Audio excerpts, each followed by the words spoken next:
চট্টগ্রামের প্রধান ঈদ জামাত। প্রিয় ভিউয়ার্স, আজ এই ভিডিওতে দেখবেন একটি ঈদ জামাত অনুষ্ঠিত করার পেছনে কত মানুষের কতদিন যাবৎ অক্লান্ত পরিশ্রম করতে হয়। আসুন দেখি। প্রথমে বাঁশের একটি কাঠামো তৈরি করার জন্য বাঁশ আনা হয়। একটির পর একটি বাঁশ দাঁড় করিয়ে প্লাস্টিকের দড়ি দিয়ে বেঁধে বেঁধে এই কাঠামো তৈরি করা হয়।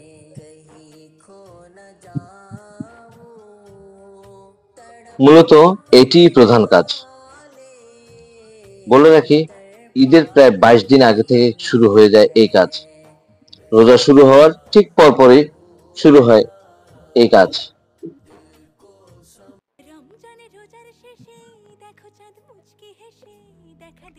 চট্টগ্রাম সিটি কর্পোরেশনের পরিচালনায় চট্টগ্রাম মহানগর ডেকোরেশন নামক প্রতিষ্ঠানের তত্ত্বাবধানে চলে এই কাজ। প্রায় 10 থেকে 12 দিন এই বাঁশের কাজ চলে, খুঁটি লাগানোর কাজ চলে। এরপর চলে আসে প্লাস্টিকের তেরপাল।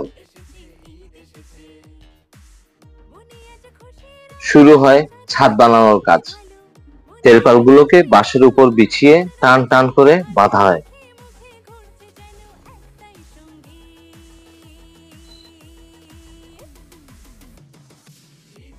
দেখুন দূর থেকে কেমন দেখা যায়। এভাবেই করে বিছিয়ে বিছিয়ে বাঁধা হয় তেরপালগুলোকে।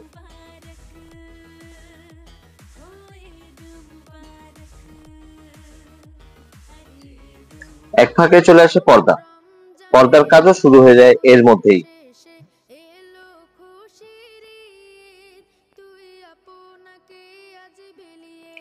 মূল ফটক সাজানোর কাজ চলছে। মূলত 3টি ফটক দিয়ে মুসল্লিরা যাওয়া আসা করবে।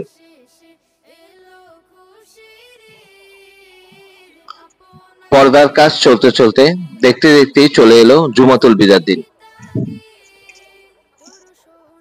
রমজান মাসের শেষ জুমা পড়ার জন্য মুসল্লিরা একে একে জড়ো হচ্ছে মসজিদে। প্রায় মাসব্যাপী শ্রমিকদের অক্লান্ত পরিশ্রমের পর তৈরি হয় এই ঈদগাহ। আমরা ঈদের সকালে পাই সুন্দর একটি ঈদগাহ। আমরা নামাজ পড়ি, খুশি মনে বাড়ি যাই, কিন্তু ভাবি না কিভাবে তৈরি হলো এই অস্থায়ী স্থাপনা। বলে রাখি, এই স্থাপনাটাই থেকে যাবে ঈদুল আজহা পর্যন্ত।